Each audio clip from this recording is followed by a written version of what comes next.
So one thing you probably shouldn't do before a presentation is pour some mango acha onto your food, which is what I did. So just warning you now, if I do need to go to the toilet, it's because of the mango acha. It's all on camera, mate. Well, there you go. So not so long ago, Smudge approached me and was like, "Wes, I really want you to do a presentation on space. You are the guru of space. Like when it comes to space, you know so much. You have a vast pool of knowledge. I mean, you've been to NASA. You've looked through the Hubble Space Telescope. I said, Smudge, stop. I said, I will share all my knowledge. I will come and speak to you guys about space. So here I am talking to you guys tonight about space. So let's get started. All right, space. Did you know that there is no ruler, there is no measurement? We cannot measure space, outer space, the universe. There is no measurement. We haven't come up with a ruler large enough to measure the vastness of the universe, of outer space. That's how massive it is. In fact, from the Earth to the edge of the observable universe, it's 46 billion light years. But the key word there is observable. In other words, scientists can only see so far, right? 46 billion light years. But there's still so much more, and no one knows what's out there. I firmly believe that the key to our survival as a human species, as a human race, lies in our understanding of space, outer space in the universe. In fact, the more we learn about space and understand space, the more answers we'll get, the more questions we'll ask of ourselves and the world, and also the more mysteries we'll come across. Such is the importance, I believe, of understanding space as a human species. In fact, here's a picture taken a few years ago. In fact, NASA sent out a telescope or a satellite or whatever you want to call it, and it took a series of 60 photos, and it took years for these photos to come back. And this photo caught the imagination of NASA because it's just a picture of, you can see some sun rays reflecting off the telescope, but caught in one of the rays is a little white speck. And scientists worked out that in fact, is what? Rugby ball. A rugby ball. No, it's in fact planet Earth. This is a picture taken 6 billion kilometers away, and there's a picture of us, 6 billion kilometers away. And so, we need to understand, I believe, our place in this universe by understanding the vastness of space. In fact, space is so important. Elon Musk is like, I think we are at the dawn of a new era in commercial space exploration. My hand's up. I'm keen to go to the moon. Anyone here? No? Sweet. Cool. But actually, to be fair, I'm actually here to speak about space in the rugby universe, right? And let's get to that, because that's why we're here. All right, space in a rugby context. In fact, space in the rugby context, I think is just as important in a way. Not really, but in a way. Like if you're in the rugby universe, right? Like space, our understanding of space, our grasp of space, I believe is the foundation for a successful rugby game. So if we can get space right, if we can understand space not only for ourselves, but the players, we're onto something special in our games. Cool, so let's go. Question time. What does space mean in a rugby context?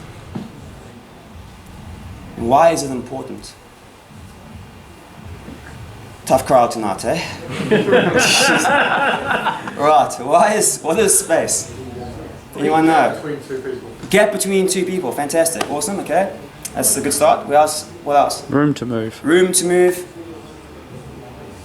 Aren't you all referees here? Do you know what space is? Like, think about space in the rugby context. What's space? What does space look like? Offside lines. Offside lines, right? Great. And? Cool. Why is space important? Yeah, exactly. Okay, without space you can't play. What else? Anything else? Players aren't able to play and move, score. Okay, some of the fundamentals of rugby. So here's some things to have a look at. What is space, distance between players?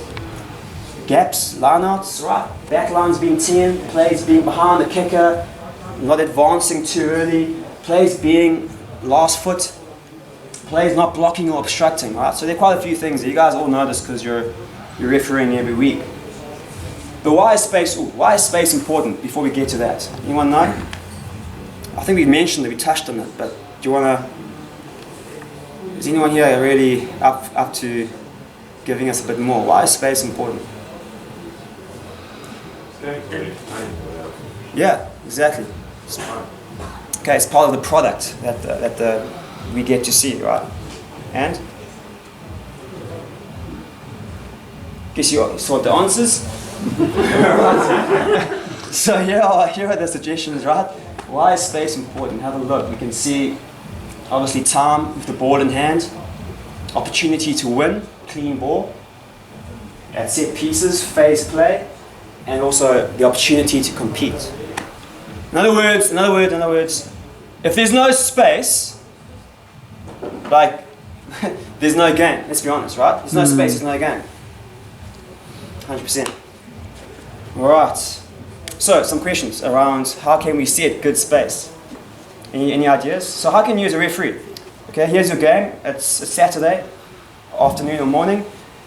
You're at the game now. You're about to blow the whistle. How are you as a referee going to set space? If you believe it's that important, if you believe this, if you believe that space is going to let players compete, have time with the ball, express themselves, win clean ball, win their own set pieces, have a decent game of rugby, how are you going to do it? What are some ideas? Use your voice. Use your voice. Good. Okay, communication. What else? Use your presence, your position. 100%. Presence is a massive thing. Excellent. Voice, presence. Whistle. Yeah, whistle. Yeah. Yeah. Yeah. Anything else? What else can you do? Consistency. Cool. Cool. All right. Okay, a few things there. Here's some ideas again how to set good space. Offside lines. Okay, so we've spoken about some techniques, but here are some things to focus on. Offside lines, restarts, set pieces, phase play, RFOC, blocking, escorting. Do we all know what those entail, right? So offside lines. How many offside lines in the game of rugby? Anyone know? One. The offside line is the offside line. Alright, one offside line. There are plenty. So for example, how many offside lines are there at a line-out? Anyone know? 10. 2. Which ones? Sorry? Okay, back lines 10. The 15-meter line for line-out players. Hooker, halfback, where they stand. The 5-meter line, 5 and 15. So there are a number of offside lines that you have to like. What about the offside line that runs in the middle of the line, yeah. through the middle of a line-out? Can players move across there? No. And they can't unless they're jumping. Then they must move back straight away. They can't stay there and remain in that position. Here's another example of offsides that you guys might need to just think about as well before you get to that set piece. Scrum time. Now I coach the mighty 7A at Auckland Grammar School. And I've coached my halfback, for example, to use his offside lines at scrum time to his advantage. And I have to, which is not great, I have to tell my halfback before every game, I have to remind him, go to the referee and remind the referee of the law. Because I'm not sure the referee will know that law. I don't have that much confidence. I don't. So, I don't know who's going to ref my 7A game, but I always remind my halfback, just go to the referee and say, sir, just letting you know, I'm going to be standing here after the scrum has started. Please make sure you don't penalise me. Do you know what I mean? So just warning you guys now. Of my halfback, he might come to you if you do ref my game. So don't shout at them, please. Cool. So yeah, just have a clear plan before you go to the match. Have a clear plan how you're going to organise stuff, and we can chat more about these things. No, let's get through. Cool. I'll just block this. What are some of the defensive, like if you're a defending team, what is the reason for wanting to close off space? No time. No time? Give them no time. Okay, we kind of know the answer. Let's just let's work on what tactics do defenders do to close space. What are some of the things defenders? Rush defense. Okay, excellent. Rush defense is one. What else do we have? Even before that, try to interfere around the ruck. Yeah. Or the scrum or whatever the starting point is for the fight. Yep. Cool. So slowing down the rucks. Tackles. Cool. What else? Anything else? What about like kicks and stuff? After kicks. What happens during kicks? So let's say a player has the ball and he kicks it. A Gary Owen or Earl Rose if it goes backwards. But it's like Earl Roses, but yeah, Gary Owen goes forward. What he plays in front, Arfok in front of the kicker. What do they want? What's their goal? Or even the guys who are even the defenders. After the kick has taken place, what will some of the guys who the opposing players do to the kicker's team? Interfere. Block in the running lines. Block running lines. So change lanes, walk across. Prevent them getting into the space. Prevent them getting into that space. All right. As a referee, just a little practical thing. Once that Gary Owen is kicked, where are your eyes supposed to be? Space. Space. Where should your eyes be? Kicker first. Why, Fred? For a light tackle. Brilliant. Anything off the ball onto kicker, yeah. Brilliant, especially if you don't have ARs. And even if you do have ARs, it's a really good habit. What Fred's saying, it's such a good habit. Once that kick is taken, once that player kicks the ball, you don't watch the ball. Nothing's happening up there, we all know that, right? But even then, we don't straight away look to see where the ball is going to land. We keep our eyes fixed on that player for at least 1 or 2 seconds longer. I'll say 2 seconds. Because something's going to happen. And in fact, if something does happen, and you've already gone, and that player who's been taken out late gets to his feet and has a go, and there's a big fight behind your back, you have no idea. But if that late charge does take place, you're there to blow the whistle straight away. So those are small things. Cool. Thanks. Cool, but there are a whole lot of other things. Defensive lines, defensive teams like to do disrupt quality of the set ball, of the set pieces, slowing down. What about zero ruck? What's that? What's zero ruck? Having numbers. No one competing with that. No one competing, alright. So everyone's now fanned out so they can put pressure. Cool. These are the things defensive teams do. There's some videos, by the way, I know you guys are a visual generation, so So one question: how do you balance with keeping your eyes on the player who kicked the ball, but also awareness of where the ball is and what's going on when it lands? So there's this program, if you go online, it's called Our Gym by Cheryl Calder, and you just sign up for a 4-week program, and it's like a gym for your eyes, and you improve your eyes. It's really good. But on a serious note, seriously, Cheryl Calder, very good. On a serious note, it's really just about understanding what's priority at the moment, because there's so much going on, right? We all know that. There's so much going on a rugby field, but the best referees in the world, if you ask the best referees in the world, they will tell you that, in fact, I'll give you this analogy. If you go climbing Mount Everest, which no one other thing was quite hectic, if you go to base camp, for example, if you go climbing anywhere, you'd go with an expert, right? That expert has climbed, like for example, I've just come back from Machu Picchu, right? The whole Inca Trail. And the person who was leading us had done this whole Inca Trail for years. And so being with him was important, right? Because he has an eye for things to watch out for. If you're going to go climbing, you'll be looking around and worrying about everything, whereas the actual guide knows what to ignore and what to focus on. So if a wind is blowing all of a sudden, you're like, oh, is this wind dangerous? And the guy's like, actually, no, that wind's fine. The wind you should be worried about is the wind that might come later on. So as a referee, it's like, okay, what's important now? This player's protection. He's just kicked the ball. He's vulnerable. Bang. Straight away, nothing's happened, and you train yourself to go, okay, there's nothing more happening over here. Bang, straight away to where the action is. Forget everything else that's going on. Cool. So things with the offside lines, guys. If you're managing the offside lines at a ruck, who can tell me what things to look out for at ruck time?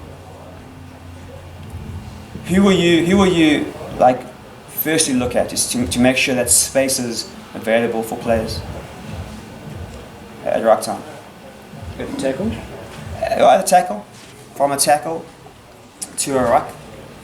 What are things we're looking for? You're looking at your arriving players. Okay, sweet, arriving players, definitely. What do some arriving players like to do? Let's say, for example, there's a tackle. An open play, a tackle has occurred. Now the defensive team is on the back foot. Okay, so they have to now retreat to come through the gate. What do some defensive teams do to kill space? Side entry. Side entry. Okay, so that's an obvious one. In fact, that should be a trigger to you straight away as a referee. If a team is going forward, they've just broken the line and they're tackled, straight away your trigger point should be side entry is now high alert. Because for the other team to get through, it's a big mission. High alert, bang, trigger. But what else are we looking for? What do some players like to do to disrupt the time and space a halfback will have from that tackle? Forget the side entry. What do some players do? That's what I was told. Off their feet. Okay, off feet. Come off their feet, yeah. Yeah. For the competition. Right. Not rolling away, Yeah. going straight to the ground. No running away, so no space to breathe, okay, as a player to place the ball, whatever. Okay, what about players who they don't actually go to the side, they run, here's the tackle, and they're on the back foot. Instead of going out the way, they sort of get into the way of the halfback. So they're sort of in no man's land. Have you seen that before? And the halfback can't get there because there's some random person, and that's killing space. Right. Let's get to a video, because I know you've been waiting for this all night.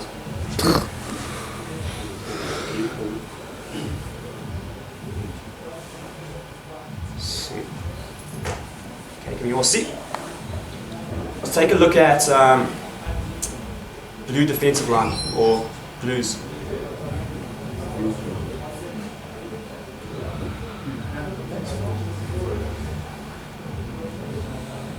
Cool, it happens really quick. Let's play it again.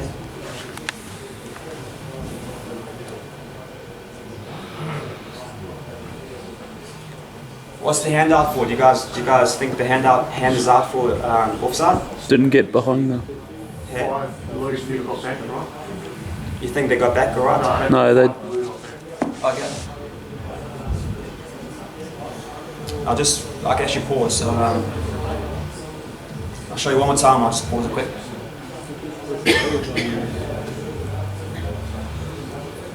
Cool. So let's just pause it here and look at a few things.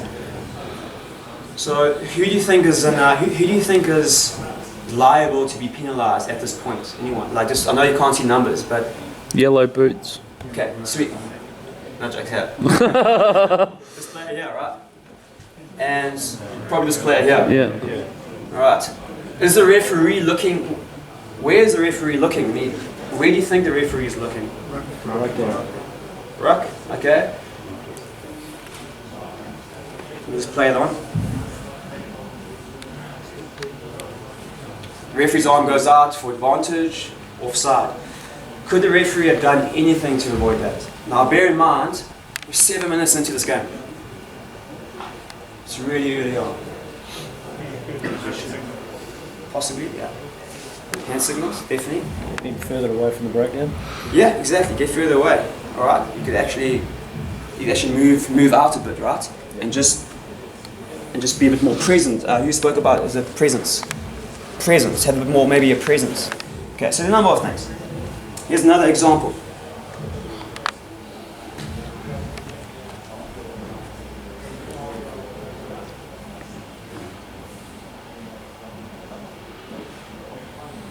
Too early. Cool. I'll just pause it. Alright, pause it there. Now, it's really important to know where our offside lines are, right? So where's the offside line? Forward, right? On the last man's feet. Harmo's foot. So Harmo's foot's probably that guy over there. So essentially, it should be there, I think, the offside line, right? Should probably run across there, I think. Are these players clearly and obviously onside? No. Now we're 22 minutes into this game. If we're not dealing with this sort of stuff, especially early on, if we're not creating a clear space from the beginning, it's going to become a problem later on. You'll see in this game later on as well, you'll see it's not really resolved. So here's a question, and we're going to go back quickly. Here's a question for you guys. How are you, as a referee, going to set up this game for success in terms of space at the right time? At the first ruck, what are your standards going to be? That's a question to ask yourself. What's your standard? Anyone have a standard? Who has a standard here for when it comes to offsides at a ruck? What's your standard? Half a step behind the last feet. Half a step. Okay. That's all. Excellent. Okay. So you kind of say to the guys, listen, we know the offside line is last man's feet, but actually make sure there's a clear half a foot. Okay, excellent. Cool. So if you have that clear, if you establish that with the players before the game, gents, clear space, half a foot, that won't be a problem for the rest of the game, I promise you that now. Cool. Restart kicks. How many of you, okay, hands up, who has ever called a team back for being in front of the kicker, or the ball, should I say, at the restart kick? Alright. I'll tell you now, Maurice Jonker, if you remember that referee, not once in his career did he ever blow anyone for that. Either really good refereeing, or just plain cuck. Alright. Kidding. Jokes. So, it's a massive thing. How can you, by the way, quick question, how can you avoid that? Especially first kick-off of the game, or the kick-off, first half. How can you get players to talk to you? Just tell them just kick the ball, but make sure it makes behind you. Yeah, definitely. Don't kick it to behind you, otherwise, genuinely. No, tell them I won't fall in again. Yeah. Yeah. If someone, sorry? I'll point at something who's run ahead. Yeah. If they stop, that's fine. Yeah. But therefore he knows that the next time I'm watching. Yeah, exactly. Yeah. Sometimes when we have assessors watching us, we think to I'm going to make a call if they get it wrong rather than get one from me or they're going to get it. cool. Yeah, definitely. From a line out, I'll put my armour, the drive, I'll just keep my armour down once they go beyond. Yeah. But I don't do anything from scrums, apart from pre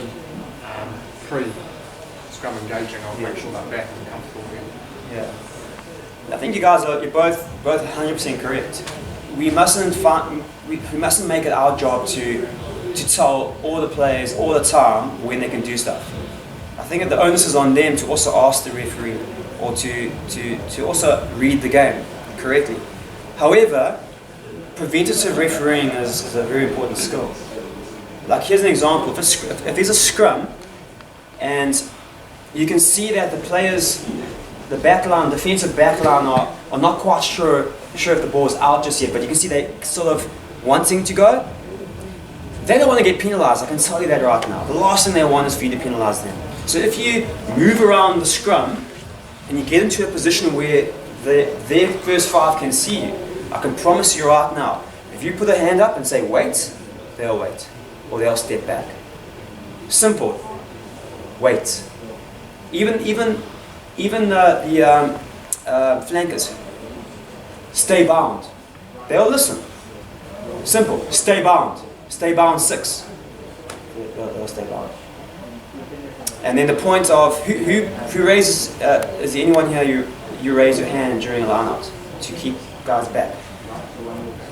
Like from the start.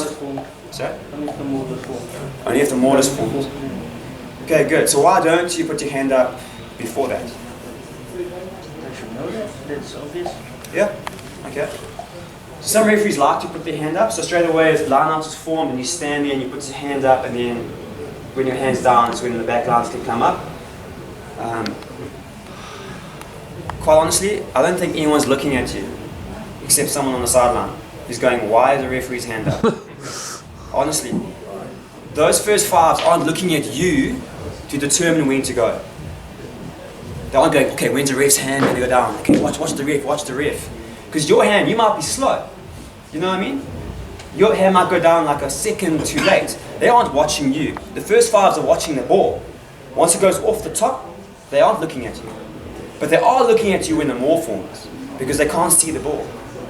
And now they're waiting for you to give them the go-ahead if they're a defensive team. Promise you, hand goes up during a maul, they're going to watch you. Nice one, Wilson. Last question here, just on the halfbacks and hookers. Where do halfbacks go at the line out? Is the halfback compulsory? No. Okay, so if they do opt for a halfback, where should the halfback go? Within the 10 and 5, 15 and 5, and no more than 2 metres off. Yeah, 100%. Okay, so can't be closer to it. Well, they have to stand 2 metres away from their line out players. Okay, awesome. And the hooker, we know it is 2 by 2. Okay, awesome. So just make sure those guys are in their place. Just manage that situation. Cool. Halfbacks during a scrum time. Big question. Where can they go? Defending halfback. Standing next to the player with the ball. Player feeds. Defending halfback. Where's he moving? Where's he allowed to move? Not past the 6. So hindmost foot of his own team. How far out can he go? Great.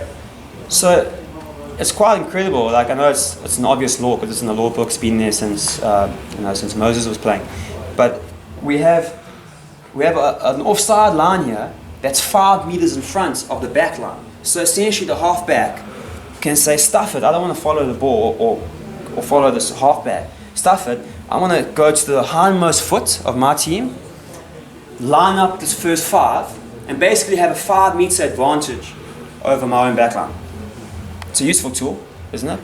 I reckon. So that's something to think about, when halfbacks do that. Is there a video?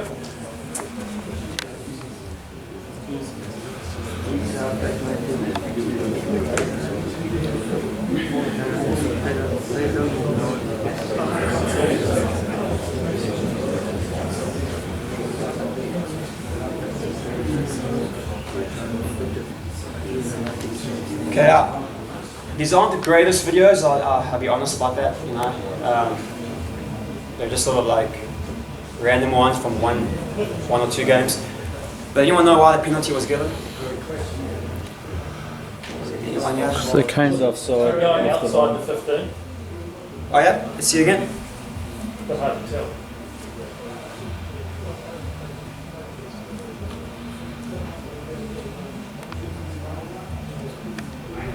So no one's really moved out to 50, but I think a question here might be the team with the ball. Do they have the space and the freedom to win a clean set piece? At this moment right now, are they being given space to use the ball that they just won in the line-out? Like, look at this picture. Like, what is the defensive team doing? It moved across the line of touch. Yeah, so essentially what's being penalised here is the opposing jumper has moved across the line, interfered with the ball, with the jumper, and also fallen on the other side, although that isn't really the issue because there was no influence there on play. But the issue is hampering the player in the air, not going for the ball. Cool. Quick question on positioning. Who likes to take up a position over here? Does anyone here like move between back and front? A few of you. What's the determining factor for that? You're close to the try line. Closer to the try line. Close to the try line. Yeah. Compliance early on. Sorry? So if you're getting compliance at the front, Yeah. then dropping it back to make sure to see an area where you're not getting compliance. Yeah. Where the sun is. Yeah. With the Suns. Age groups as well. Age groups. Yeah. Okay. Especially in the 15 can't go that deep. Yeah. They're all in the front. Yeah. 100%. Also, if you have ARs, you can also dictate what happens in terms of who's looking where and that kind of stuff. Anyway, I hardly go to the back, but I think it's mainly because I'm just a little scared, honestly. I'm scared. I've seen too many referees. I've just seen too many referees get taken out. I don't want to be that guy. And I've seen a referee even catch the ball. Like, he caught the ball. The halfback part, and he caught it. And I was like, no, this guy's not for real. No. Don't do that. Funny, referees though, we are a different breed, eh? I told Oda who, after the post match on Saturday, I told the guys, listen, I know you guys don't like referees, but I'm telling you something right now. I agree with you. Like referees, I don't like referees either. You know, Mate, this is all on tape. You know? Okay, yeah. But I am a referee. I've chosen this path. But yeah, guys, we are an interesting breed, you know. Just kidding. I love you guys. Cool. Just some phase play things. We've spoken about these. Last man's foot, pillar and post are probably your key. Have a look at this video and tell me if you can see an issue. Yeah. What's the issue? Anyone see the issue?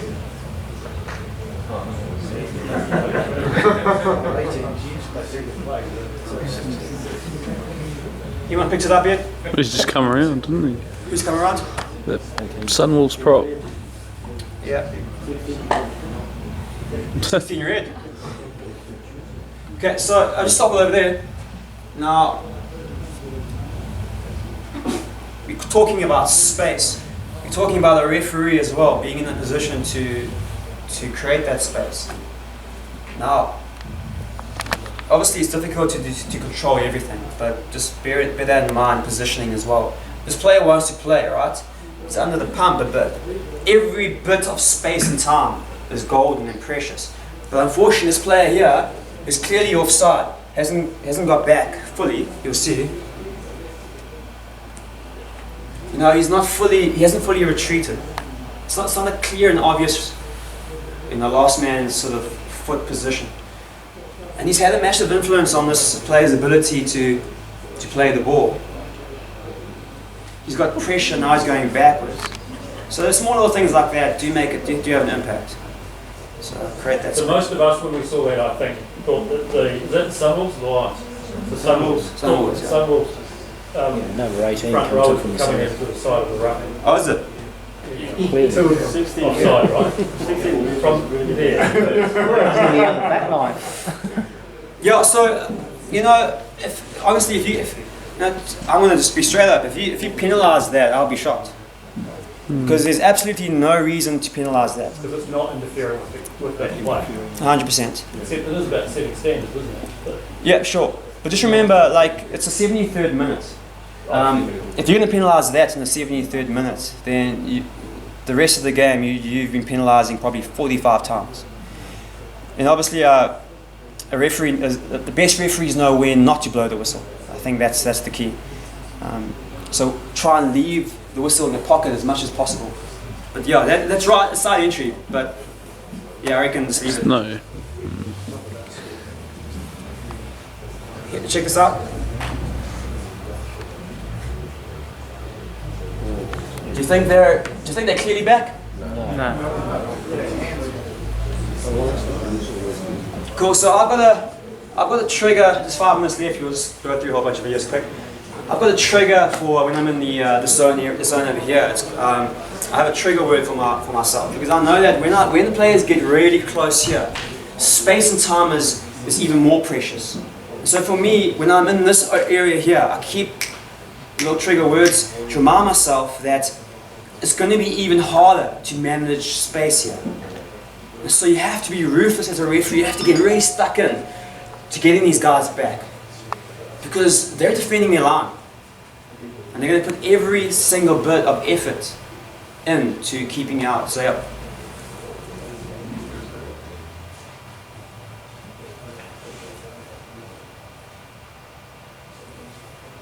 Cool, you guys see that? Sweet. Not bad. Cool. Okay, in front of kicker, I'll just show you the video. I'll just go straight to the video. Let's have a look at what the problems are over here.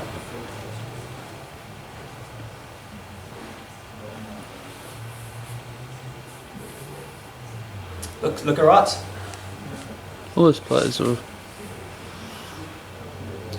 Cool. I'll just pause it in a moment. still advancing. Okay, so the kicker, I think it was Quade Cooper, from over here, he kicks the ball.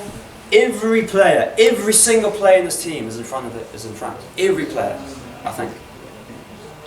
This player might be close to being onside, but not quite.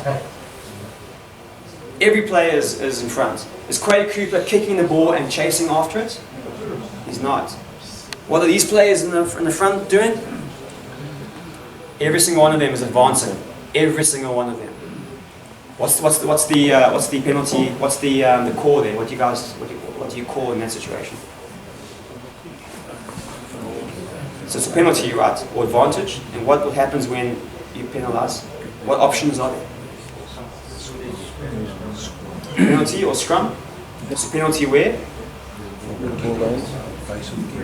So nearest offside player to the kicker, all right, and then or scrum where the ball was last played. So scrum probably 10 meters away. So it's quite significant.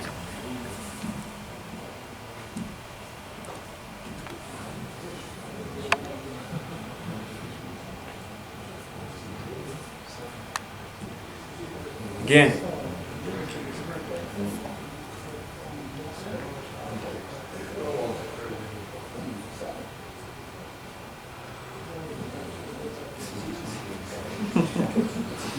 Okay, so same situation, all those players in front. I think in that situation, you can't really go and shout at the whole team, hey everyone, stop, stop, because it's like, you won't win. In that situation, especially if it's early on, just nail them, straight up. Just penalise them and tell them the entire team was offside and must be behind the ball. That's it. Start shouting, and if it's one player who's in front, then you can go and run across if you can catch him and say, hey, stop, stop, stop. But if the whole team just... Yeah, but that's the trend for every team, mate. Every team is doing it. So the referees are not doing anything about it. Yeah. So it's not to see one team doing it and the other team is doing it. Yeah. Because every team in Super 15. Yeah. And Super Rugby referees... What the referees does, they're still in front. Yeah. And the referee's not doing nothing about it, and even the linesman. Yeah. Our Super Rugby is worse. I mean, the referees are missing stuff like that. We can see it. And so teams are getting away with it, right? The top well, that's the problem is that they saw it on TV and the other teams are doing it on club competitions. Yeah.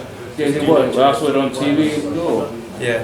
I said, the TV is the different than what you are doing now. So. Yeah. Cool, last video. I'm not.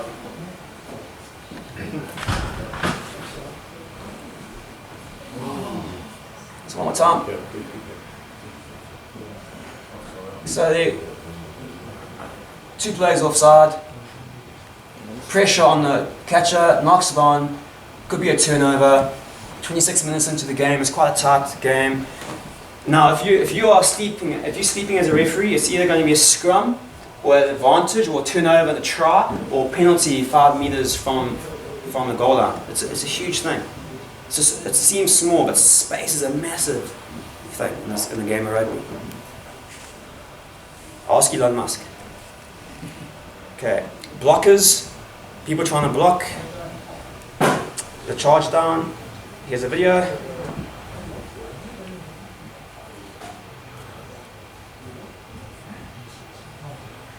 Again, not the best illustration of this, but you guys know what I'm talking about, right? Oh, oh wait, did I miss something?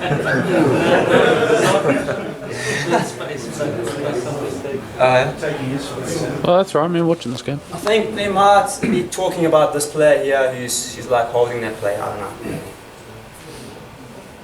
So something else happened there.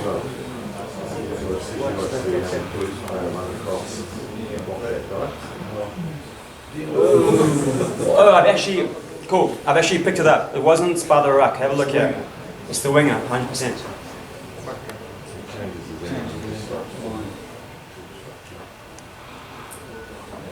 Yeah, this guy here.